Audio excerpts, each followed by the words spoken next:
what's up, family, friends, and foes? It's your girl, Philly Cigar John. And you got Chief bringing you another episode of Sticks, Brims, and Stilettos. So you know what time it is. Grab your glasses and your sticks, and let's get ready to smoke another hot topic.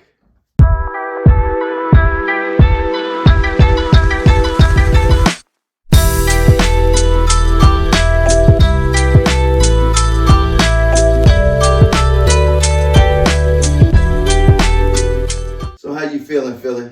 I am feeling fabulous. I went away for my girls' trip. Shout out to my girl, Olga. We celebrated her birthday in New Orleans, and we had a fabulous time, and the weather was just amazing. Then I come home to this coldness, but, so come home to you. So, well, it's a good thing. And I am so happy to have you back home, back here. And I'm glad that you all had a great time down in New Orleans, and special shout out to your girlfriend, our good friend, Olga. Happy 61st birthday. And to all the ladies that went down to New Orleans and have a good time. So, let's get into some conversation, Philly. Olga's gonna kill you revealing her age, but okay. Oh, I can cut that part out. No, she's good. Let me tell you something. You see this picture right here? This is a picture of a 61-year-old. Yes, I said that correctly. 6'1". My girl is a bad beast at 61. It's like, yeah, she'll appreciate that. She's looking good. She is looking amazing. Yeah. So, speaking of amazing and incredible, there's been some amazing and incredible stories in the news recently. If that's how you want to define it, or if those are the adjectives you want to use, I want to say sick and crazy and demonic stories that's been out here recently. And I'm quite sure everyone, you have to live under a rock if you don't know the latest with Sean John Combs. Yeah, Sean John Combs. Puffy Combs. Original government name. Yeah. P. Diddy. All of the above. But one person. Puff Daddy. Puff Daddy, right. And one time, I forget what year it was, before a very short window, he was swag. He was swag for a week. Yeah. Yes. Oh, it was a week? Okay. It was 1 week. All right. But it's very, you know how I feel. It seems like the more we talk about it, it's like a big onion, right? It's like you just keep peeling back the layers, when it comes to the entertainment industry. And I'm gonna tell you though, again, I know I said this on the previous show, but Cassie blew the lid off the mug. Yes, she did. I mean, that Pandora box is blown to smithereens. Yes, it is. Because she started the movement. Yeah. Okay? Yeah. Yeah, and it's just so much that has come out. So when I was researching for the show, it goes all the way back to 1991, his first assault charge against P. Diddy, or Diddy, whatever you want to call himself. I mean, it's just as long as almost as tall as I am. An assault against him, or assault that he committed against someone else? No, assault charges. Let me say assault charges were brought against him. Wow. Starting in 90, and the list is so long. I really had to, I had to pull out my phone for this one. Because it goes back to, like I said, in 1991, he assaulted a 19-year-old Joy Dickerson after going on a date with him. In 96, he was found guilty of criminal mischief for threatening a photographer from the New York Post. Wow. 99, arrested and charged with 2 felonies, second-degree assault and criminal mischief. And this was for beating record executive Steve Stout, who says Combs and 2 of his bodyguards beat him with their fists, a telephone, a champagne bottle, and a chair. Steve Stout? Wow. Yes. Wow. A telephone, champagne bottle, a chair, and they end up settling out of court, and he dropped the charges, but he ended up paying Stout $500,000 for that case. But the list goes on and on. Like, dude ain't missed a decade. He is on fire from 90, 2000, 2004, 6. I mean, it goes on, as we all know, up until this year, 2024, where the latest was filed in February, which you're more up to speed on that criminal charge, because you read what you said was an 80-page document. Like 50 page. 50, well, a long document, file, and you said it was very graphic. It had photos and... Yeah, it's, so, again, these are all allegations. Allegedly, that have supposedly been, hypothetical. Yeah, that have been filed in federal court by this young man, Jones, a producer, who levied some very serious allegations against P. Diddy, involving, sexual assault with a deadly weapon, accusing him and his son, Justin, of assaulting someone who's listed as G in the federal court papers, forcing folks to go out and get sex workers, and allegedly, watching these people engage in sexual acts, and he himself engaging in some of the sexual acts. And if you remember, his chef, his cook, or whoever it was, also filed suit against him. I remember that. Because when she served this food or whatever, he was always in the nude, in the nude while she was serving his meal. So it runs really, really deep. But the federal lawsuit implicates other people around Puffy as well. P. Diddy, people around him who are very close to him, who are part of his inner circle. So some of these people are named in the lawsuit as well. And then, oddly enough, it came out that the person in charge of security, was also the person in charge of security when Michael Jackson passed away, and was on the scene on the location when Michael Jackson passed away. So there are a lot of serious allegations being levied. So the thing is, do you just keep ignoring these things one after the other, or do you stop? And it doesn't change our life one way or another. However, like all things, it's out there for public consumption. Right. So you give thought to it. And when you give thought to it, do you continue to just dismiss it as all of these various different people are coming together? Because they're not coming together. But here's the thing, though, and here's the sad thing about this. Because in that lawsuit, previous victims were named. Allegedly, they talk about Usher. They talk about other entertainers. So Stevie J, Aaron Hall. But I'm really speaking of the victims. And allegedly, Usher was a victim. Allegedly. Of Puffy's. And, it's unfortunate because when you reveal these other victims, now they have to relive that. Now their life is opened up for consumption, for society to talk about and read about what happened to them years ago. We're talking about 25, maybe 30 years ago.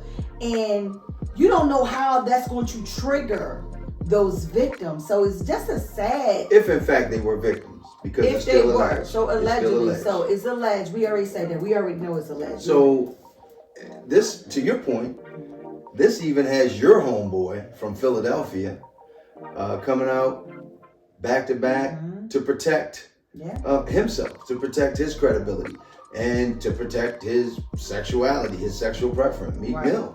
Right. Meek Mill has made several videos and social media posts defending and protecting, his manhood, his gender, preference or what have you. So yes, the interesting thing about these lawsuits, especially when there's so many pages in a lawsuit and you're naming so many people and you're naming so many events. The thing with this is do you drag these people into court, right? And this is what I'm saying. Puffy and his attorneys. So Puffy with this latest thing, with this Mr. Jones situation, with this latest filing, have vowed to fight this to the end. But here's the thing about when you vow to fight something to the end. That means that you're willing to show up in the court. Right. You're willing to take depositions. You're willing to put people under oath. And you're willing to be examined and cross-examined about all of the information that's contained.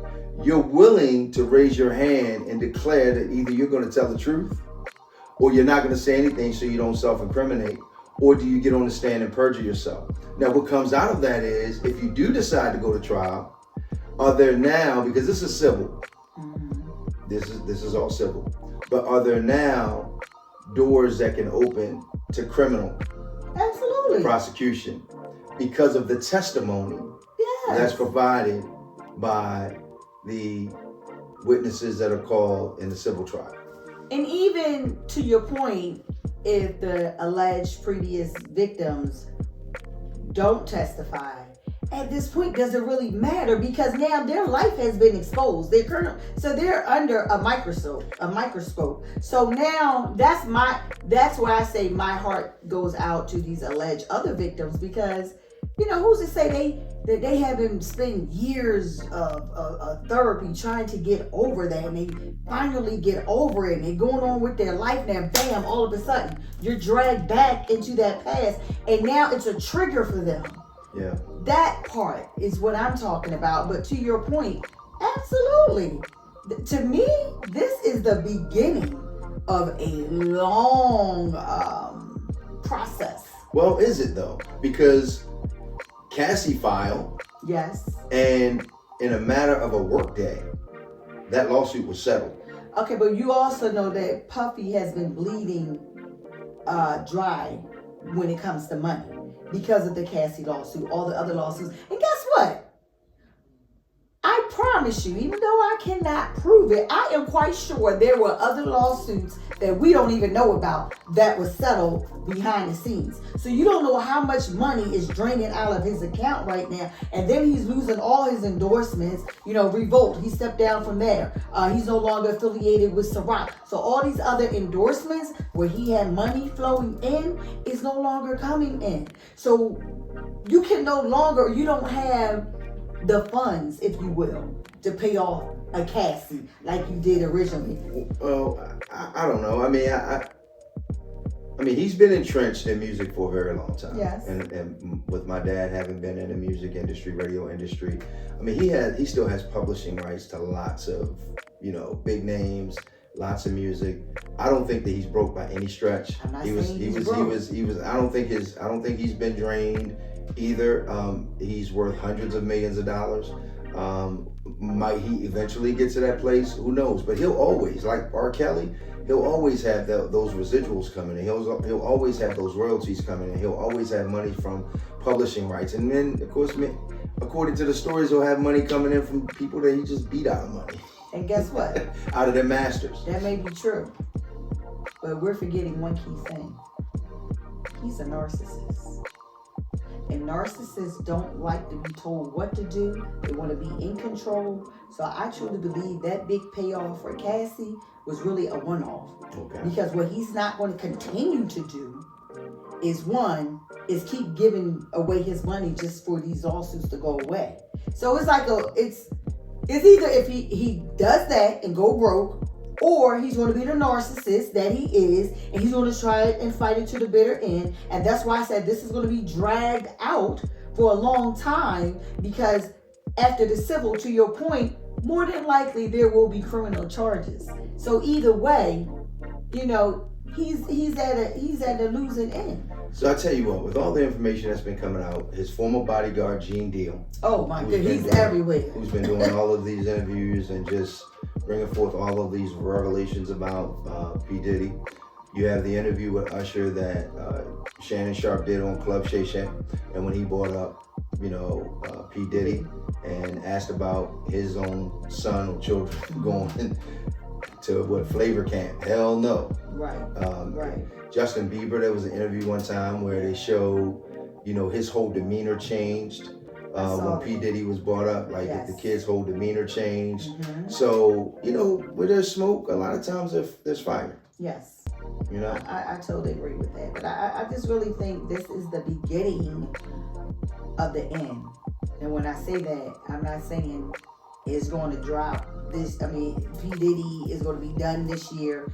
It's going to be a long process. But in the end, I truly believe that some of justice may be served. I don't think he's going to completely go away, but he will be hurt tremendously by this last lawsuit.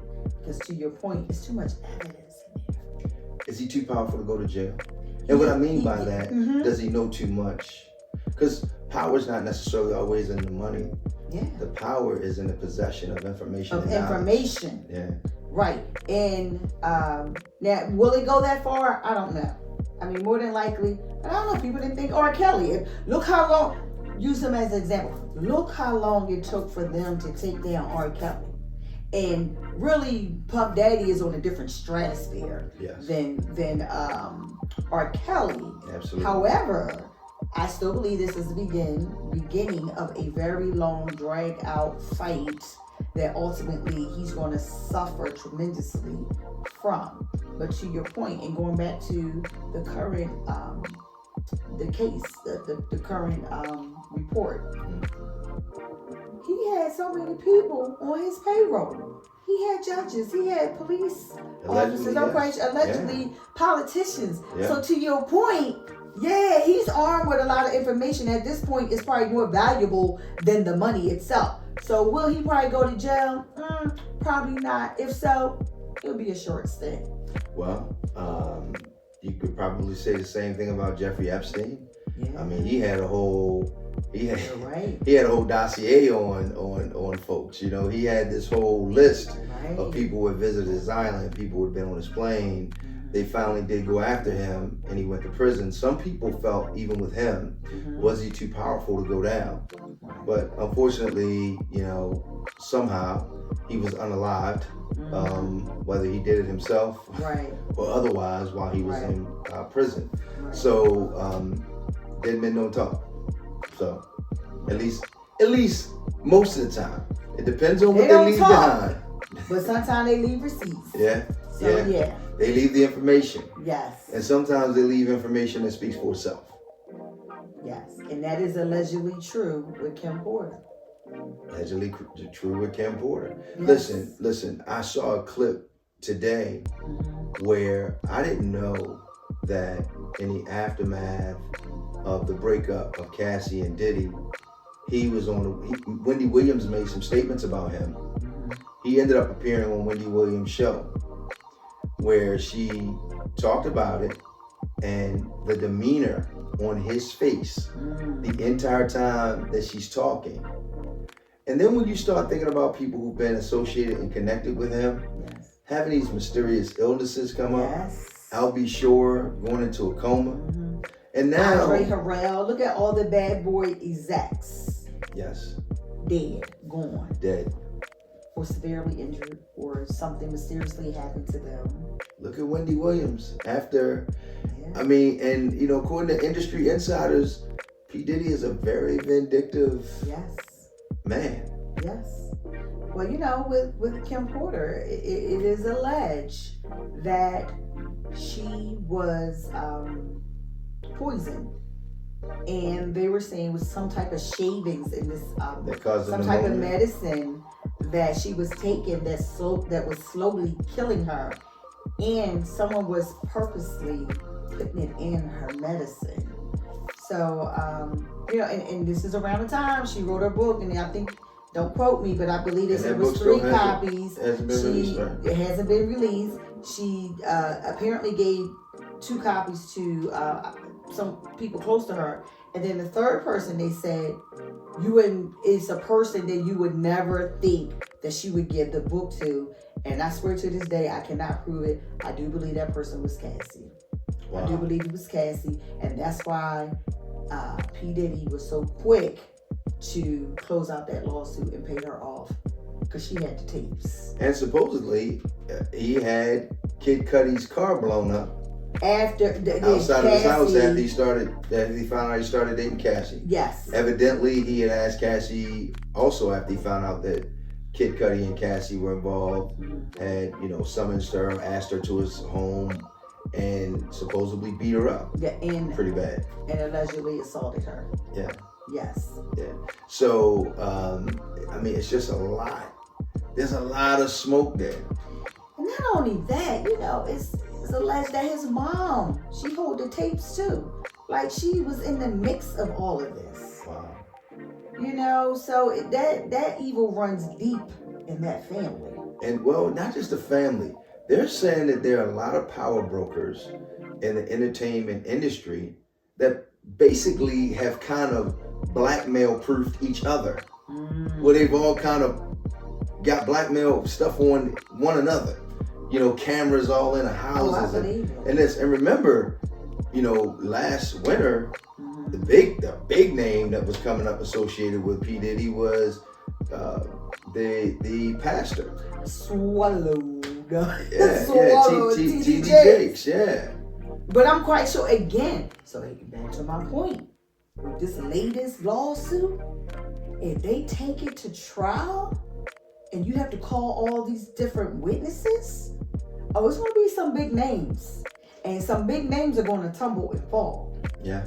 And I think that's why he wanted to close the Cassie situation so quickly. Because again, and the one thing she did that was smart, if he really is as sinister as people are painting the picture of him, where he will have you unalive, she was smart because she went full public, full federal court, local court filing in the state of New York. Like, she just went all out and put it out there. She put in a court filing where people could access this stuff.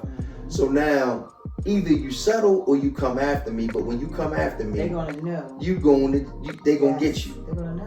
So you settle with me, and guess what? When I walk away, whatever the cards drop as I'm walking away with my settlement, let the cards fall where they may. Let the chips drop where they may. And it looks like that's what's happening. And people are picking them up and cashing them in. People are picking those chips up as they falling where they may. People are picking those chips up. But here's the deal. Here's the bottom line. If he didn't do these things, then shame on all these different people who are colluding to bring him down. If in fact he did do these things, then a price has to be paid. Oh, absolutely. A price has to be paid. Absolutely. So it's a matter whether all these different people would collude to lie and just all these people who really have different associations in life all come together to all fabricate the same type of stories about one man. I don't believe that. Now, here's another thing. If there is a conglomerate of industry insiders who are protecting each other, and they come together as a conglomeration to say, we're no longer going to protect this person, then hey, those things can happen as well. Where they say, listen, this one no longer has the cover of our protection for whatever reason. Or this person went too far. This person, as sinister as we are, this person crossed the line that none of us should be crossing. And once they cross this line, then we take a step back. And then maybe the conglomerate allows the chips to fall where they may. Those people that you talked about, those law enforcement people who've been implicated, those judges who've been implicated, other people who've been implicated in these court filings. But not only that, it also becomes, let me save myself. Exactly. Before you get to me. That's what I'm saying. So a lot of people are bailing out. So it's not that you cross the line and we're not going to tolerate that. No, at this point, it's way too much information out there. So they're going to try to jump on the right side before they come to them. And then they're also intertwined in name with Diddy. So to your point, but I think just for a different reason, a lot of people stepping back because they don't want to be associated with it, and they're going to try to go with the law enforcement, be like, "Yo, how can we help you?" If they are guilty by association, then they can try to disassociate themselves all they want. But here's the bottom line: if in fact underage girls, underage young men, young ladies if they were in fact victimized, if this type of sinister evil, this type of demonic behavior was committed as alleged against any of these young people, adults can make a choice about their participation in things. Right. As Cat Williams said, sometimes you just got to tell them no. Hey, Cat Williams, what kind of advice you got for me, man? My goal was to get this far in Hollywood and still have a virgin asshole and never have sucked a penis.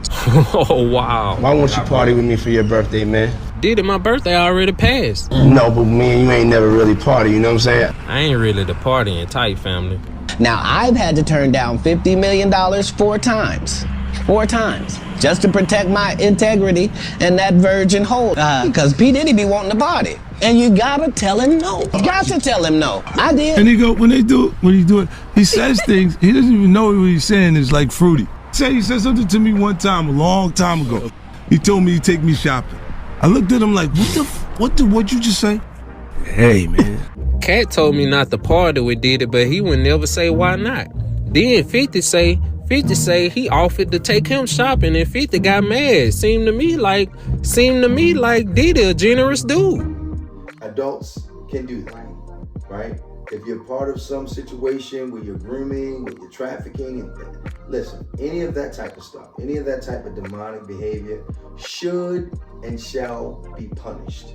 Oh, I totally agree. In my estimation. No, I 100% agree with that. When I'm saying they're trying to, I'm quite sure people associated with him is scrambling at this point. Well, they should trying to save themselves or get lesser of a sentence. Well, maybe lesser of a punishment for him. But moving away from that, what I also want to say, when we talked about the Ushers, when we talked about the Justin Biebers, these 12, 13-year-old boys, as parents, how much of a role does the parents play in dropping their child off with a grown man? I don't care how famous they are, but you're still putting your underage child in the hands of, yes, he may be well known publicly, but how well do you know him personally? So you gotta, you gotta call in the parents too. What part absolutely. did you play? Oh yeah, you saw that with the whole R. Kelly. Alleged, yes. You saw that with your children. Yeah, you dropping your kid off somewhere called Flavor Camp, with Puff Daddy or what have you. You bear some responsibility if your child has an experience that they should never have had. Of course, you bear some responsibility. Listen. I'm gonna say, because I'm not any type of Hollywood elite. I'm a lay parent. Even as a lay parent, if I drop my child off somewhere, but I don't know about. Listen, my younger son. I'm gonna just say this real quick. I've had my son asking kids to come to the house to hang out with him because we had the basketball court out back. And I'm saying, well, I don't mind your buddy. And this is when he was 13, 14 years old. He's a little older now. I don't mind your buddy coming over to shoot hoop with you or whatever. But who is your buddy? Right. And who's your buddy's mom or dad? Yes. And, my buddy's going to ride his bike around here. That's cool that he rides a bike and he's going. But who's his mom and dad? Right. And his mom and dad doesn't know anything about me. Right. His mom and dad knows nothing about me. Yeah. And I know nothing about his mom and dad. So I tell you what, time out. Pump the brakes. Sure. Lil Junior, I have no problem with him coming around here, but his mom or dad needs to call me first. Absolutely. And we need to have a conversation. I need to even know if his mom and dad knew if he was coming around here. And if his mom and dad knew he was coming around here, I have a secondary concern. How come they didn't want to know where the hell their kid was coming to? So, yes, I agree with you, to your point. The parents have some culpability. My children have never gone anywhere without me getting all of the details. And it seems like in this new world, you being extra or you doing too much, right? When you want to know what the hell is going on with your kids, which is precisely why we have the juvenile crime problem and the juvenile delinquency problem that we have all across this country, because people are not accounting for their children. That's a whole nother show. It is. Absolutely right. Absolutely. They could not have grown up in my era. That's all I know. Couldn't have grown up in my household. No way. I'm telling you, I'm not playing that. And I don't want to be responsible, and I don't want us to get too far off track. But to your point, you really don't even know the child. You don't know what type of child that is. That child could be accusatory, could put some accusations on you that you can't get out of. So that's it. I think that's a great topic for another show. Yeah, we get into that another time. I really do think that's a great topic. But getting back to Mr. Demonic himself. Mr. P. Diddy. And you know, every time he had something major happen in his life, he changed his name. Yes. He had this name change. Like he want to rebrand himself. Yeah. And then of course Shine was with him and J-Lo the night that the shooting happened. And Shine, everybody knows that. He took the fall. And and I'm sure there probably been others who have either taken a fall or even taken on some responsibility for this powerful, economically powerful man, industry insider, powerful man. Well, I will say shout out to Jennifer Lopez, because after that shootout, girlfriend, like, I'm out, I'm done, I'm going, peace. Shout out to her. Seriously. Yeah. She escaped that. She did. And Cassie eventually did as well. And Absolutely. Many others have. We don't even know how many have escaped the clutches.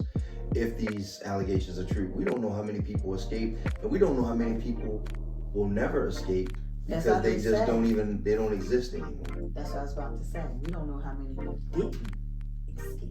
Yeah. This has been a great show, fella.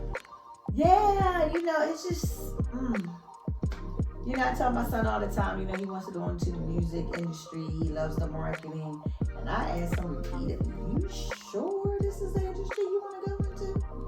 I said, that's a very different industry. Yeah, it is. It's very evil. It's very evil. Very wicked. Very wicked, yes. So, you got to be careful. I know we all have our passions and our desires, but sometimes you got to ask yourself, is it really worth the cost? It appears to be an industry that definitely eats its own and eats its young alive. Yes. It's definitely an industry that appears to have people compromising, not just themselves, their man or their womanhood, compromising their soul. Their soul, Soul selling. Like that's what it appears is taking place. Yes. And Cat Williams talked about a lot of that. But you know what? Shannon's show. Before we close out, people think Kanye is crazy. I don't. I personally do not. Kanye, I don't think you're crazy. Kanye, big deuces. 5 years ago, they were calling Cat Williams crazy. Because listen. Cat, I don't think you're crazy. Listen, because what he said is really, really starting to resonate right now. He said, you know why I'm able to do what I can do and say what I want to say?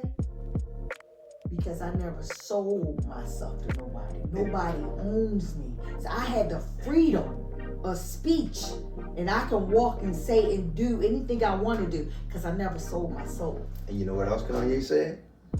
He said that on the way getting in that SUV. Yes, he did. You know what else he said? Mm-hmm. And I never killed anybody. Yep. He said those two things.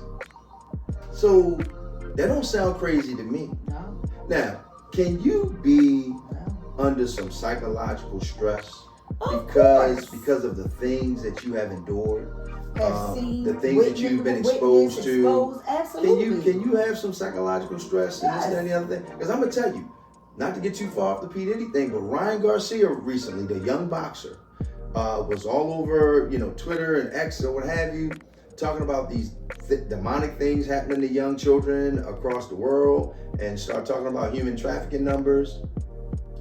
I'm looking at the comments, and people could think of nothing to do but call him crazy. This is the year of exposure. 2024, yes, it is. To me, 2024 all the way up to 2028, right? Fours, right? I think about things in fours. 2024 to 2028 will be the quadrant years of exposure. Mark our words right here on Sticks, Brims, and Stilettos. You can come back to this anytime. We're back. I don't want to get too far off, but I do agree with, I believe it is the era of exposure. Yes. But it is. You have a lot of folks that's still in the era of denial. Yeah. Oh, yeah. And the era of protection. Because there's still going to be people out here to protect these folks. But really denial. I'll take denial. The era of denial. Because we hate to... We hate to be wrong. We hate to be wrong about our heroes. There you go. And that's the best way. We hate to be wrong about our heroes. There you go. We hate to be wrong about our heroes. Yeah. And that's the bottom line. You said it perfectly. That's a great way to end the show. It absolutely is. Yes. So until next time, thank you for joining us. Peace. Peace.